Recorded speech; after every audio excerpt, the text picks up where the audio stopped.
Assalamualaikum warahmatullahi wabarakatuh. Kami daripada Grup 9 hari ini ingin mengutangkan tentang kewangan dan pembelanjaan untuk subjek GGGF 3253, peralatan dan fasiliti sukan dan rekreasi. Kumpulan kami terdiri daripada 5 orang ahli, iaitu ahli yang pertama adalah Ahmad Amri bin Zainuddin A172023. Manakala ahli kedua ialah Muhammad Hanis bin Safi A172216, dan ahli ketiga ialah Nabil Hakimi bin Samsukaha A172325, dan yang keempat Syed Muhammad Irfan Syafiq bin Syed Muhammad Kamil A172025, dan yang terakhir adalah Muhammad Ikmal Hakim bin Muhammad Jani A172032. Assalamualaikum, saya Muhammad Ikmal Hakim bin Muhammad Jani A172032. Saya akan menerangkan konsep kewangan. Perakaunan adalah proses mengira berapa banyak wang, hasil wang yang diperoleh oleh kemudahan dari menjual aset, dan perbelanjaan pembayaran yang dibuat oleh kemudahan tersebut akan dihitung untuk melihat apa kemudahan itu menghasilkan wang. Anggaran ini adalah proses yang kekal. Prinsip perakaunan yang diterima mengkategorikan semua output dan pembelanjaan. Kewangan sebaliknya menggunakan nombor yang diperoleh oleh akauntan untuk menentukan arah masa depan kemudahan tersebut. Analisis yang dilakukan oleh penganalisis kewangan menumpukan pada menetapkan matlamat untuk masa depan berdasarkan ramalan, maklumat kewangan dan prestasi kewangan masa lalu. Ini adalah proses disebut pembelanjaan. Oleh itu, tujuan untuk kemudahan eksekutif untuk membantu mereka mencapai kemudahan tujuan.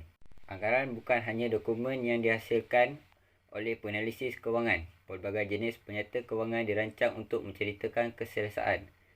Fakta bahawa keuntungan dibuat dari semua penjualan yang menjimatkan hasil dan dalam peristiwa cukai dan perbelanjaan lain. Neraca menerangkan berapa nilai kemudahan dan berdasarkan dua syarat utama, aset dan liability hubungan.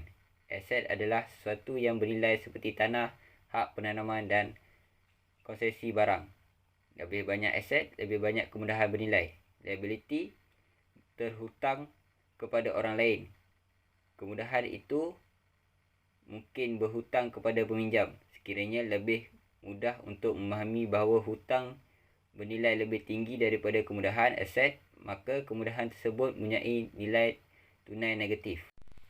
Salah satu perkara penting yang perlu diingat mengenai analisis kewangan adalah sukar untuk memeriksa nombor dari satu titik waktu.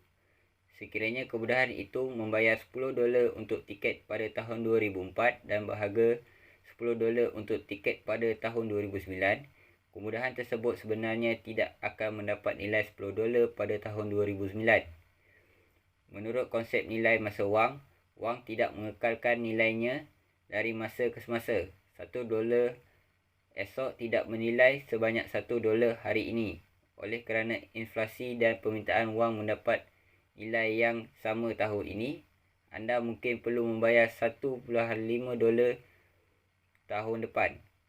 Berdasarkan konsep ini, penggunaannya biasa meningkat setiap tahun kerana kos untuk mencapai apa yang telah diambil tahun ini akan lebih besar pada tahun depan. Seterusnya, hasil dan perbelanjaan. Hasil mewakili dana yang masuk ke kemudahan tersebut dan dana yang dikeluarkan untuk meninggalkan kemudahan tersebut, iaitu untuk membayar bil. Hasil dan perbelanjaan disenarai dalam penyata kewangan seperti hasil kerajaan dan dapat memberitahu anda bagaimana rasanya membuka kemudahan untuk acara. Sekiranya arena tidak dibuka tanpa menjamin pembayaran sekurang-kurangnya $5,000 untuk menampung kos, sebarang acara yang memperoleh kurang dari jumlah itu tidak akan selesai dan mungkin tidak akan ditempah kecuali keuntungan bukan motifnya. Untuk beberapa acara, pengurusan kemudahan mungkin tidak mempunyai pilihan. Pembelanjaan untuk menyelesaikan kajian jelas akan melebihi hasilnya. Satu perhatian dalam proses ini adalah bagaimana menentukan hasil dan perbelanjaan tertentu. Sebagai contoh, tiket mungkin berbeza dari satu kemudahan ke kemudahan lain. Perbezaan mungkin mempunyai percabangan. Sebagai contoh, tempat duduk mewah tidak dikira sebagai sebahagian daripada hasil perjanjian usaha sama antara NFL dan nilai tukar pemain, tetapi penjualan tiket masih disertakan. Ketika perjanjian perundingan kolektif dirundingkan dan ditandatangani pada tahun 2006, kedua pihak menjelaskan hasil definisi untuk tempat duduk paling mewah tetapi bukan tempat duduk super. Untuk meningkatkan hasil, pasukan mengenakan sejumlah besar tempat duduk dan kemudian menagih mereka yang duduk di tempat duduk untuk tiket individu juga. Sebagai tambahan, sewa adalah istilah yang diguna kerana ia boleh menjadi bayaran rata atau peratusan kasar penjualan tiket. Tidak kira apa pendapatan dan pembelanjaan yang ditetapkan, gambaran lengkap mengenai hasil pembelanjaan diperlukan untuk membuat anggaran yang tepat untuk masa depan. Seperti yang dijelaskan dalam bab 9, ini adalah penanda tahap proses membandingkan satu kemudahan atau perdagangan dengan yang lain. Ia sering menentukan hasil pembelanjaan utama untuk kemudahan. Sebilangan besar kemudahan atau tentera tidak menyertakan pendapatan dan pembelanjaan mereka. Namun, beberapa kemudahan diperlukan untuk menyiarkannya. Pada tahun 2005, hasil dan perbelanjaan Metrodome dan Minneapolis merosot. Assalamualaikum warahmatullahi wabarakatuh. Saya Muhammad Hanis bin Safi'i, A172216 akan meneruskan penerangan berkaitan dengan analisis kewangan. Semua kemudahan memerlukan perancangan kewangan yang teliti sebelum melakukan sesebuah pembangunan. Analisis kewangan juga perlu dinilai terlebih dahulu bagi menjayakan sesuatu projek. Dalam analisis kewangan, penyata pendapatan dan kunci kira-kira amat penting kerana ianya dapat menunjukkan berapa banyak wang yang akan dihasilkan oleh kemudahan. Selain itu, lembaran imbangan menunjukkan berapa nilai kemudahan apabila semua aset ditambah bersama dengan liability dikurangkan dari jumlah keseluruhan. Oleh yang demikian, proses penandaan aras ini digunakan juga dalam bidang-bidang tertentu seperti penyelenggaraan, pemasaran dan lain-lain. Seterusnya adalah penyata pendapatan. Penyata pendapatan atau penyata operasi adalah laporan kewangan yang memberikan ringkasan pendapatan, perbelanjaan dan keuntungan atau kerugian syarikat dalam jangka masa tertentu. Keuntungan atau kerugian ditentukan dengan mengambil semua pendapatan dan mengurangkan semua pembelanjaan dari kedua-dua aktiviti operasi dan bukan operasi. Semua hasil dan perbelanjaan dikira dan kemudian dimasukkan ke dalam penyata pendapatan untuk menunjukkan sama ada kemudahan itu menjana keuntungan ataupun tidak. Pembelanjaan lain yang dapat dimasukkan dalam penyata pendapatan adalah bunga yang terhutang pada wang yang dipinjam untuk membangun kemudahan atau untuk digunakan sebagai dana operasi. Berikut adalah contoh penyata pendapatan. Seterusnya adalah kunci kira-kira. Kunci kira-kira adalah menyenaraikan jumlah aset, liability dan equity pemilik pada satu-satu masa. Ianya adalah gambaran keadaan kewangan bisnes, memberikan idea tentang apa yang dipunyai oleh syarikat, apa yang syarikat sedang pinjam dan jumlah yang dilaburkan oleh pemegang saham syarikat. Kunci kira-kira adalah berubah setiap hari kerana jumlah wang yang terhutang kepada kemudahan tersebut dan jumlah yang terhutang oleh kemudahan tersebut sentiasa berubah. Kunci kira-kira juga menunjukkan bahawa jumlah wang yang dimiliki oleh pemiliknya adalah sedikit. Pemilik mempunyai nilai penting dalam perniagaan kerana mereka memiliki aset dan bukannya berhutang kepada orang lain. Yang terakhir adalah dalam kunci kira-kira aset mesti sama dengan liability. Berikut adalah contoh kunci kira-kira.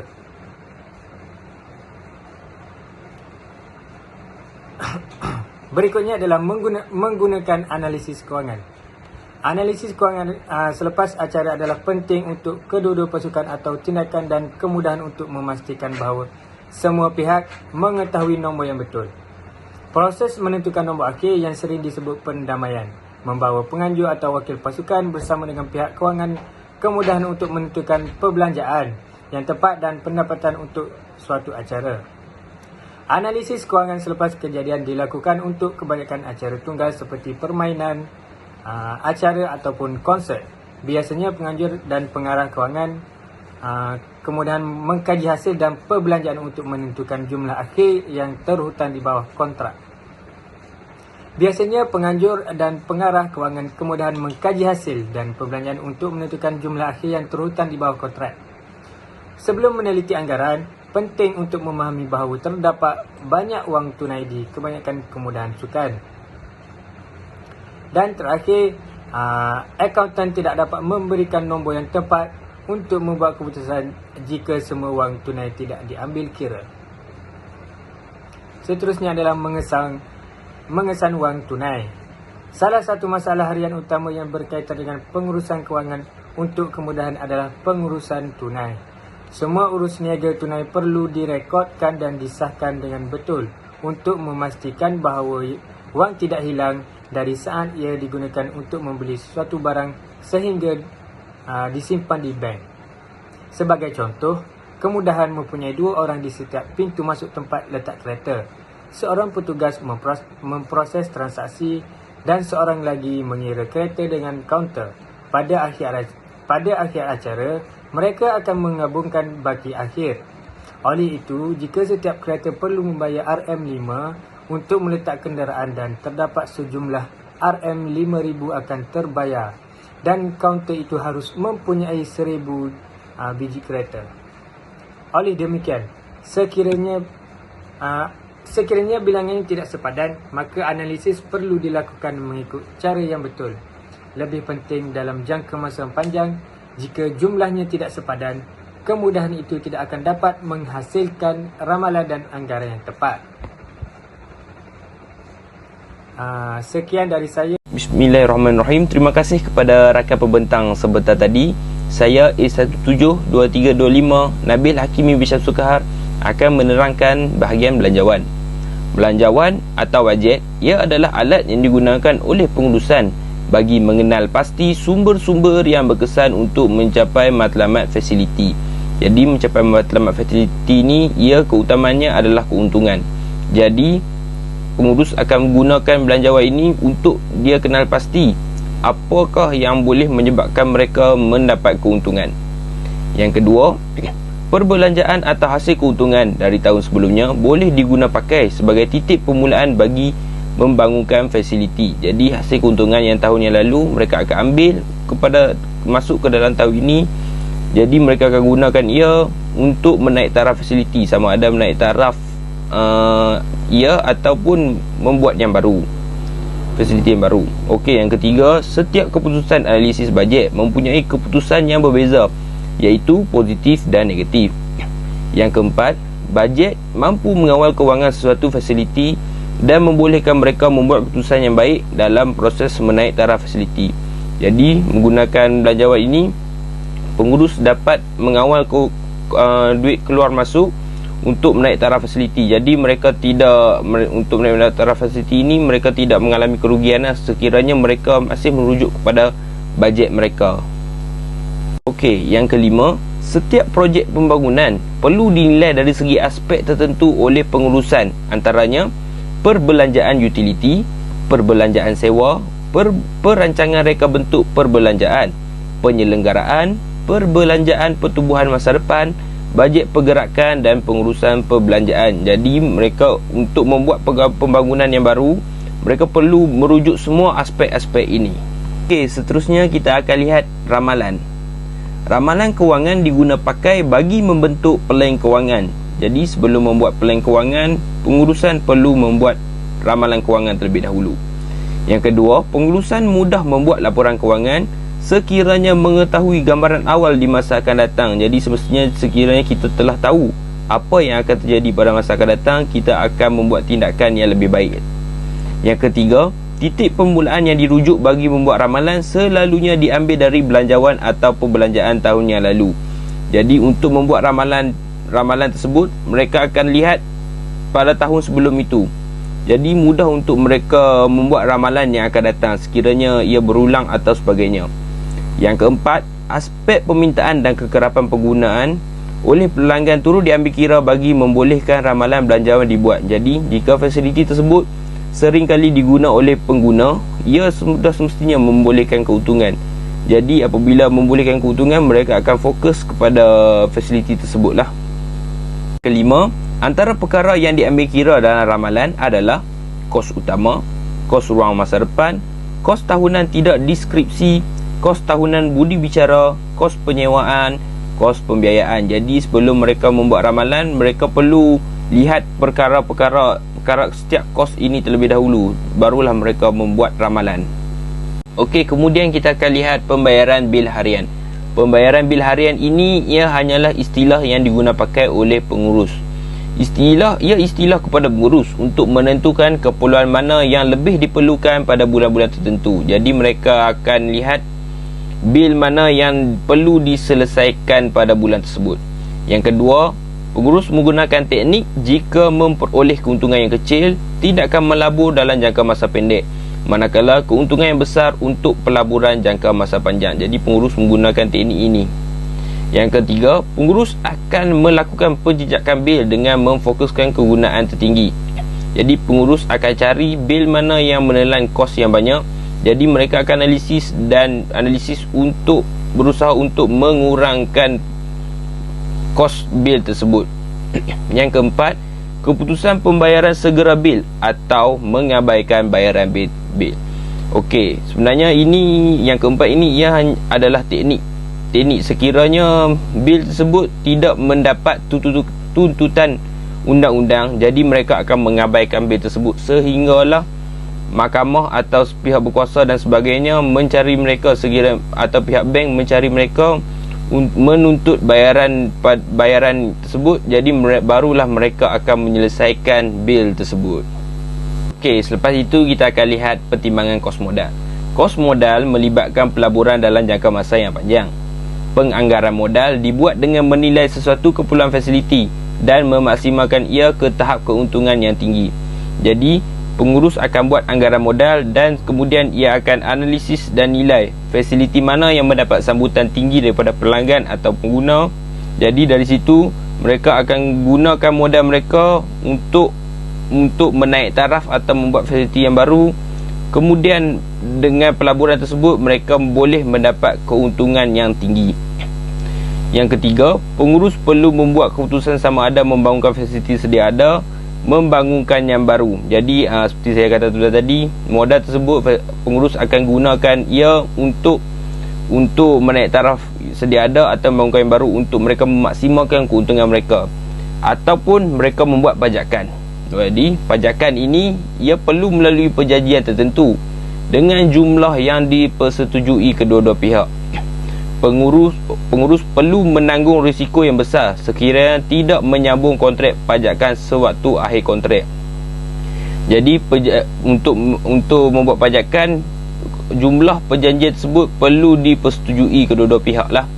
Jadi sekiranya di akhir kontrak pajakan pengurus tidak menyambung kontrak tersebut, jadi mengapa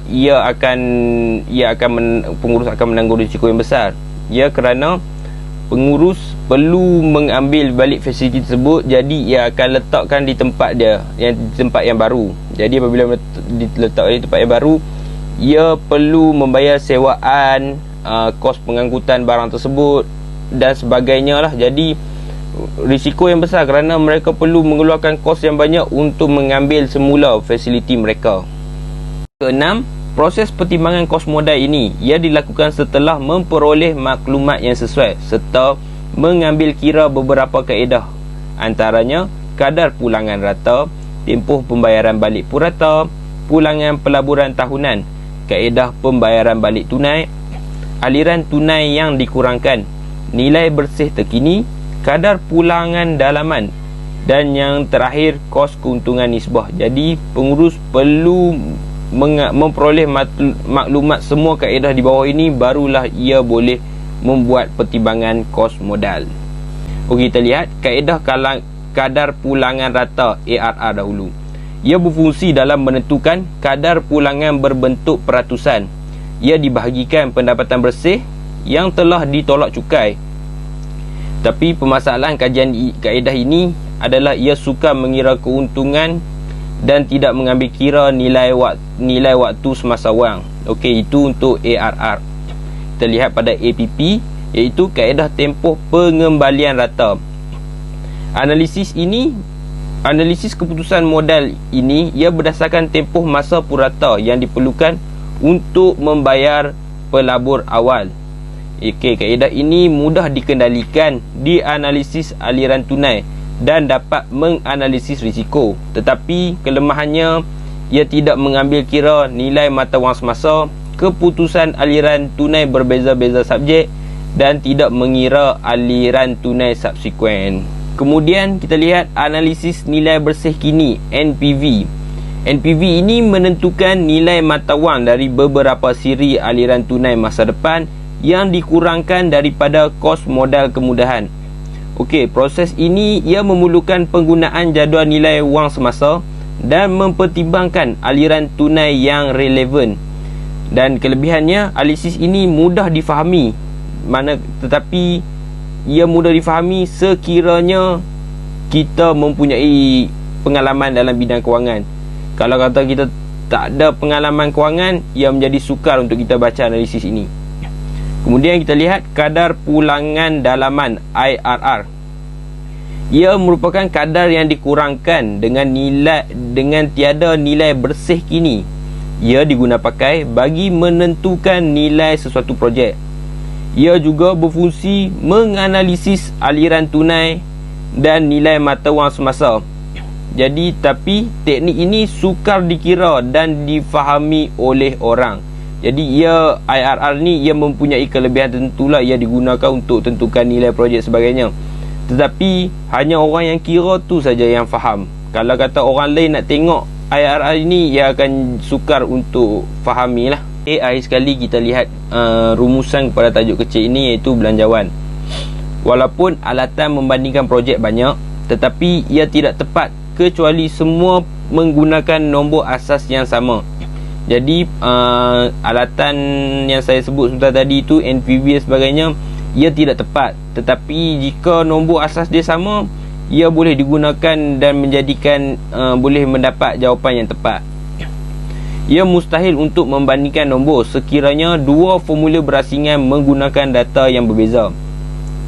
Proses penganggaran modal sering digunakan dalam laporan kerja yang disusun dengan kos asas yang dijangka dan diikuti modal projek.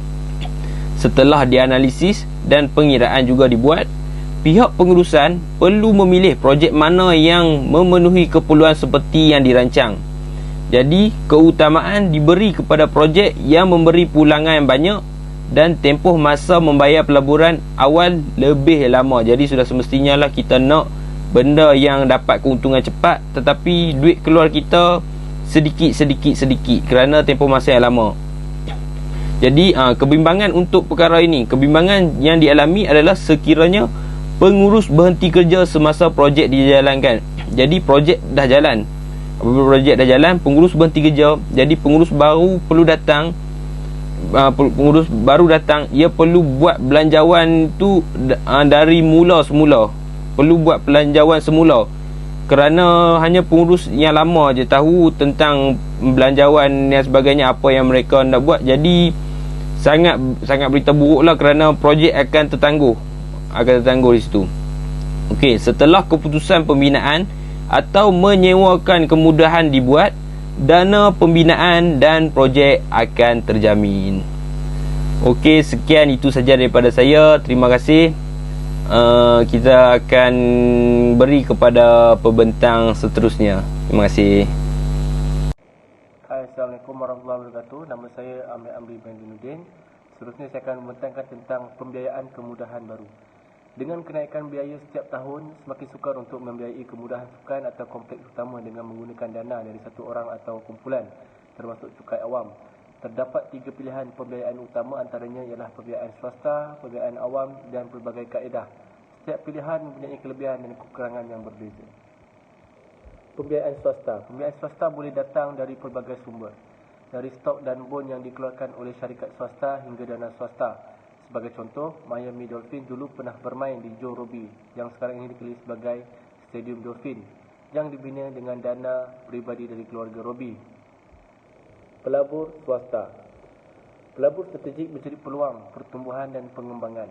Oleh kerana pelabur strategik mungkin tidak memiliki pengalaman dan kemampuan untuk mengembangkan syarikat mereka sendiri, melabur di syarikat lain memberi mereka alternatif kos rendah yang akan meningkatkan syarikat produk pengguna yang besar dapat menjalin pakatan strategik dengan sebuah syarikat peralatan kecergasan kecil.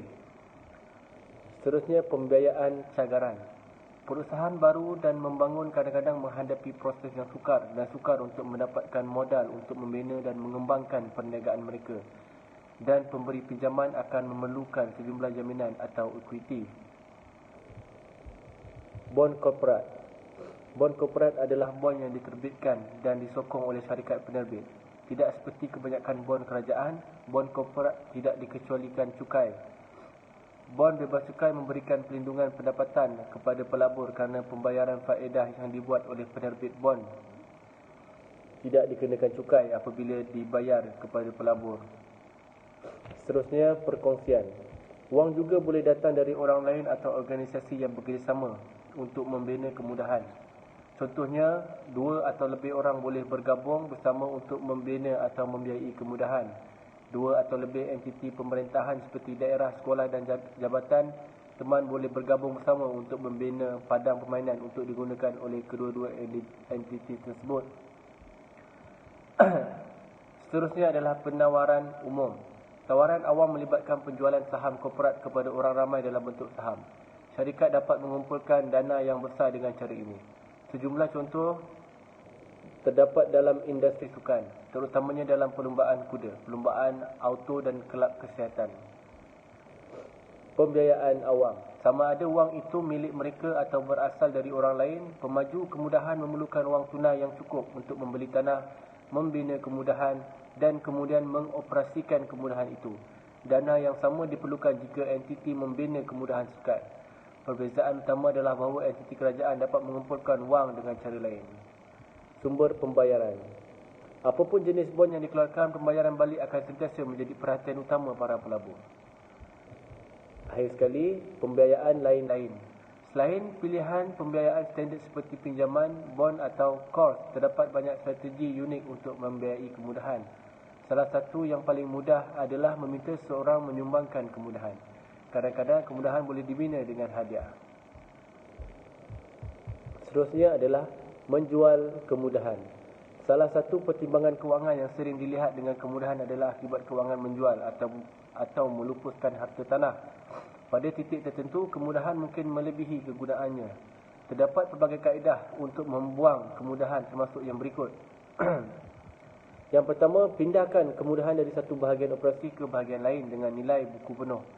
Yang kedua, letakkan fasiliti di pasar sebagai fasiliti olahraga dan lihat apakah seorang akan bayar nilai fasiliti berdasarkan penggunaannya saat ini. Yang ketiga, jual semua peralatan dan kemudian letakkan bangunan di pasaran untuk kemungkinan penggunaan. Yang kelima, jual kemudahan itu kepada sesiapa yang membelinya untuk kegunaan apapun. Yang keenam, jual kemudahan itu kepada pemberi pinjaman atau institusi kewangan dan kemudian sewa kembali. Yang ketujuh, merobohkan kemudahan dan membina semula struktur baru di laman web yang sama. Terakhir sekali, sumbang kemudahan untuk amal. Terima kasih. Assalamualaikum, saya Syed Muhammad Irfan Syafiq bin Syed Muhammad Kamil, A172025. Okey, saya ingin memutarakan tentang ringkasan, iaitu terdapat segelintir masyarakat kita yang tidak ingin membicarakan tentang kewangan kerana mereka tidak memahami konsep dari segi formula. Okey, ramai orang di antara kita ni, segelintir masyarakat kita yang diorang tak nak ambil tahu pasal kewangan sebab diorang tak berapa minat dengan formula-formula seperti dalam kira-kira untuk masalah matematik dan sebagainya. Walau bagaimanapun, analisis kewangan merupakan perkara yang penting kerana ia dapat meramal masa depan dan dapat menggunakan bajet dengan betul. Hal ini dapat mengelakkan daripada berlakunya kerugian pada pengurusan. Okey, untuk analisis kewangan ni merupakan perkara yang boleh meramal masa depan. Sebagai contoh, kita boleh dapat mengira bajet daripada untuk perancangan. Sebagai contoh, kita buat perancangan untuk membeli peralatan sukan di sekolah. Okey, untuk kita buat formula dulu, kita kira dulu berapa biji bola yang nak beli, berapa kos yang kita kena keluarkan, berapa bajet yang kita ada. So hal itu dapat mengelakkan kita daripada kerugian. Sekian, terima kasih.